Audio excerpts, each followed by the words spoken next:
Saya tengok perkembangan dalam isu harga minyak ni. Dia macam saya cakap lah, wala non pertahankan pasal harga minyak. Dan non kunyit ini, oleh kerana dia koyak. Non kunyit ni dia koyak guys. Dia memang cepat koyak. Maka non kunyit buatlah kenyataan. Anwar kesal, maki hamun, harga minyak. Ini masalah global. Ini statement semalam. Semalam lepas, 20 hari bulan. Anwar kesal, maki hamun, harga minyak. Ini masalah global. Okay. Oleh kerana non kunyit cakap macam gini, maka adalah ceplos-ceplos, wala non bangang, penyokong-penyokong Anwar, mempertahankan tentang harga minyak global ini. Dan hari ini, Anwar Ibrahim oleh kerana dia koyak guys. Dia buat statement baru lagi. Yang mana Anwar Ibrahim perjelas mengapa harga bahan turut terkesan sedangkan kita pengeluar minyak.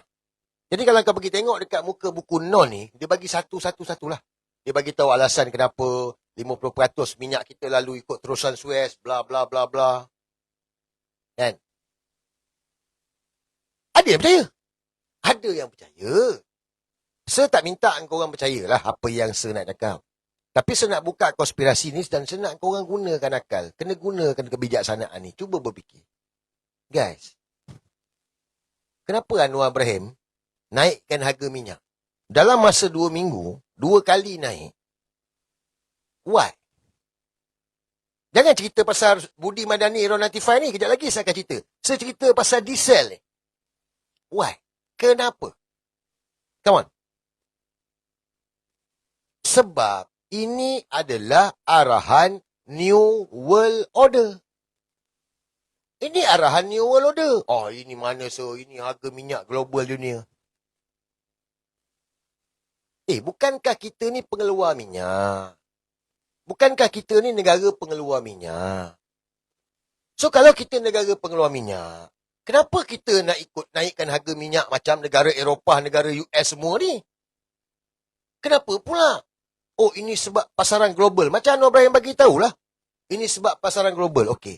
So, kenapa dia naik dengan secara mendadak? Kita dah bahas tempoh hari kan? Minyak yang kita pakai hari ni, beli 3-4 bulan lepas.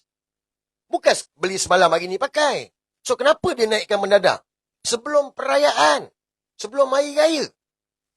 2 kali naik. Why? Kalau Anwar kata, oh, ini sebab harga global. Harga global, kenapa? Why? Why now? Ikut harga pasaran dunia lah. Anwar kata ini sebab ikut harga pasaran dunia. Guys, sekarang harga pasaran dunia berapa satu tong? Come on, tolong dekat TikTok ada 2,000, ada dekat muka buku ada 800. Sekarang harga pasaran dunia, harga setong minyak ni berapa ni? Berapa harga setong minyak ni? 109 lebih kurang lah. 110 USD. Sekarang ni harga dia 110 US dollar. Sekarang ni, lebih kurang lah. Tak lebih, saya rasa tak lebih lagi 110 US dollar.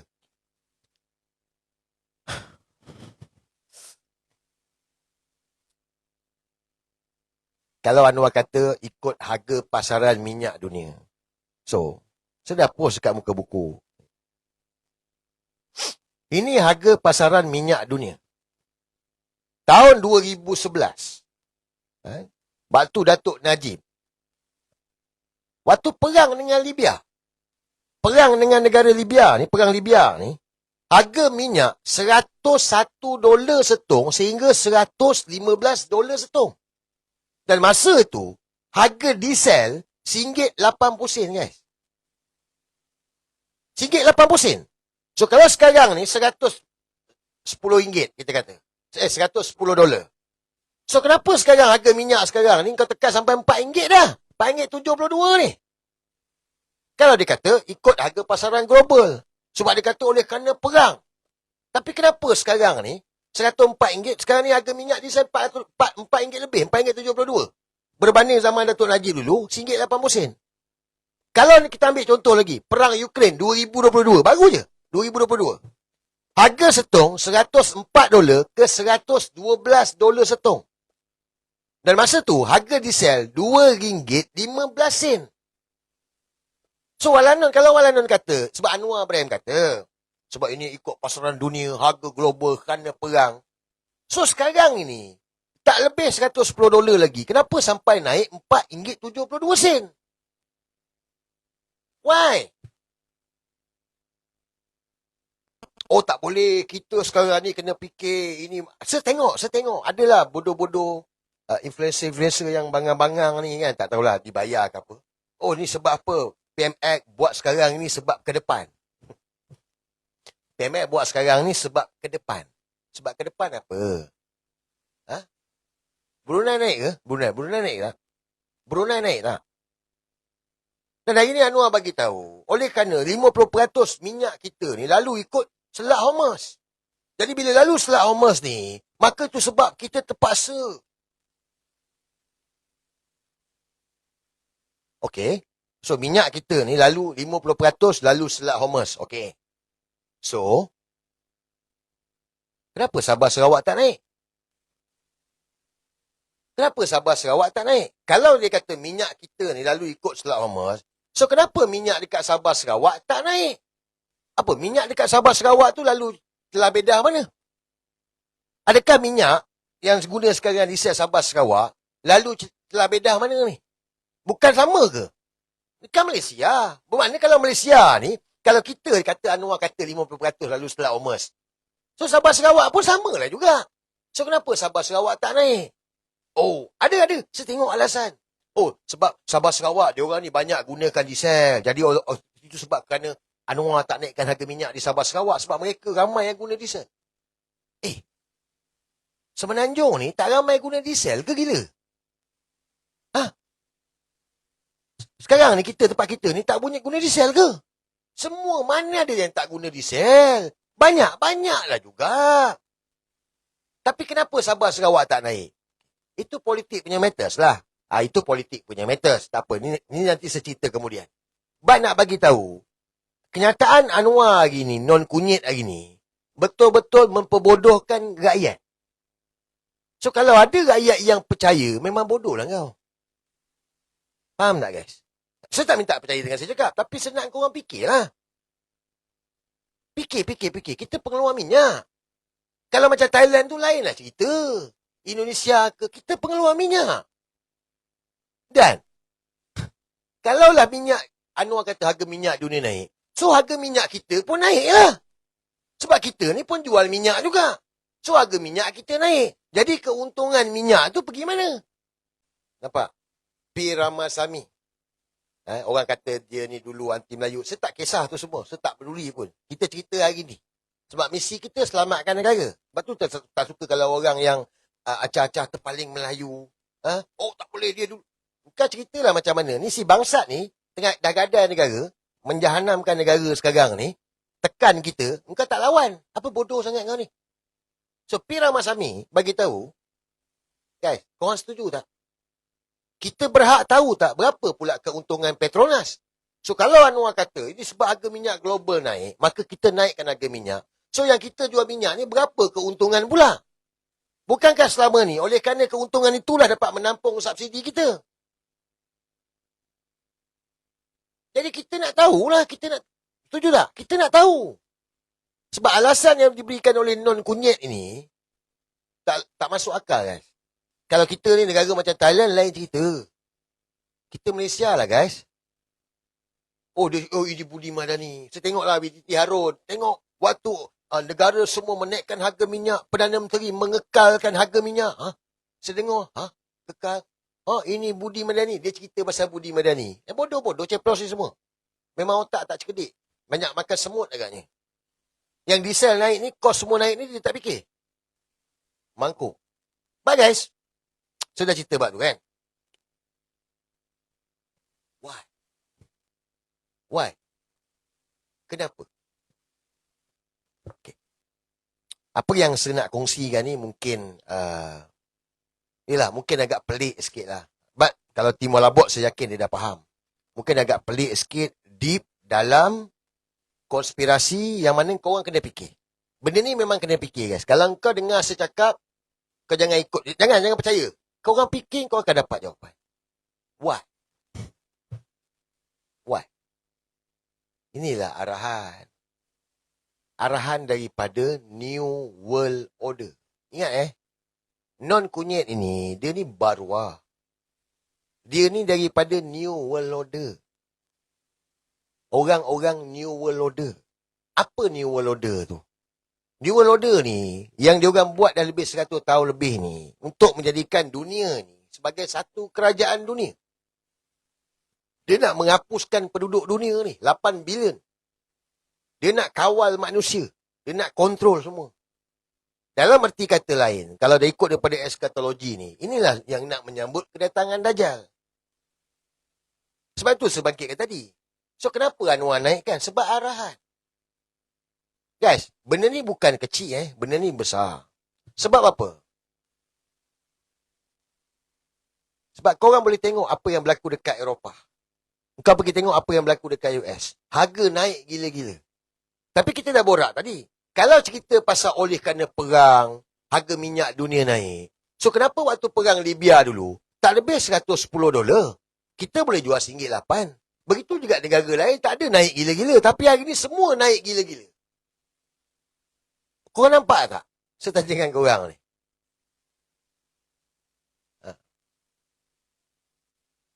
Sebab, dah sampai masa dia. Sampai ke mana? Nak pergi ke mana? Kita akan pergi pada lockdown 2.0. Lockdown yang mana kerajaan tak umum lockdown. Kerajaan tak payah umum lockdown. Kita sendiri akan rasa bahawa kita kena duduk rumah. Sekarang ni pun, saya yakin, korang pun dah kira-kira dah. Ni keluar harga minyak naik. Ni kalau nak pergi sana, minyak lagi. Saya sendiri pun, patut lepas raya ni nak masuk lagi lah. Gerik nak pergi cari ikan kelah. Dah berkira-kira, ini minyak dah berapa pula dah ni kosnya. Pergi balik dah berapa ratus pula aku nak kena duit habis ni. So, mungkin saya tak pergi. Kawan-kawan lain pun mungkin tak pergi. Sebab, kos. Cuba kita ingat balik masa lockdown tempoh hari. Cuba ingat balik, patah balik ingat lockdown lagi. Kita ke arah tu guys. Tanpa kerajaan sebut bahawa lockdown. Kita sendiri. Dan bukan itu saja. Dia akan pergi kepada harga barang yang naik. Okay. Budi Madani, orang dia kata Budi Madani, subsidi, bla bla. Guys, perang ni tak akan berhenti. Dalam masa, mungkin dalam 30 jam lagi ni, kita akan tengok. Kalau power plant Iran kena serang, Iran akan serang balas balik semua power plant dekat negara-negara Arab ni. Termasuklah tempat yang US ada ni. Kalau power plant ni diserang, korang boleh bayangkan lah. Iran bergelap, semua Middle East bergelap. Dia akan bagi kesan yang besar pada harga minyak dunia. Yang mana mungkin, oleh kerana dah tak boleh nak proses, harga mungkin boleh pergi $150 setong. Bila pergi harga $150 setong, tak ada dah Mudi Bandani. Tak ada dah. Percayalah saya cakap. Yang ini saya minta korang percaya. Sebab kalau dah pergi $150 setong, tak ada dah Mudi Bandani. Sebab sekarang pun macam gini pun, non dah naikkan gila-gila. Tetapi bila kita tak nak fikir, kita tak nampak benda ni. Tapi kalau kita fikir, kita akan nampak ini perancangan yang dibuat. Untuk apa? Inilah dia. Lockdown 2.0. Fear. Ketakutan. Korang lupa ke masa COVID? Saya tanya dengan korang lah. Korang dah melalui kan lockdown pasal COVID. Katalah hari ni ada satu wabak. Yang mana korang kena lockdown. Kerajaan umumkan lockdown. Kau rasa korang akan duduk rumah ke? Kau langgar juga lockdown. Kau tak peduli. Kita cakap contoh, sekarang ni tiba-tiba lah kata ada lockdown, ada wabak baru. Kerajaan kata lockdown, duduk rumah, jangan keluar. Korang langgar juga ke? Buat bodoh ke? Ataupun kau takut duduk kat rumah? Korang langgar dah. So, diorang dah kaji dah benda ni. Dia dah buat waktu COVID, dia dah test run dah. COVID tu hari, dia dah test run. Fear mongering ni macam mana? Okay. So, dia takkan buat benda ni kali kedua. Sebab dia tahu, dunia takkan dengar dah. Dunia akan buat bodoh je. Rakyat mana-mana negara akan buat bodoh. So, dia pergi dengan harga minyak. Sebab cost of living. Kena faham. Bila minyak naik, barang naik sekarang ni kau boleh tengok ni. Dan bukan itu saja. Dia akan jadi satu krisis yang besar. Krisis makanan, harga barang, air, semua. Ni tak cerita elektrik naik lagi ni. Elektrik naik lagi. So, kita dalam keadaan yang mana ini dah penghujung fasa keempat, guys. Krisis yang besar yang inilah perancangan mereka.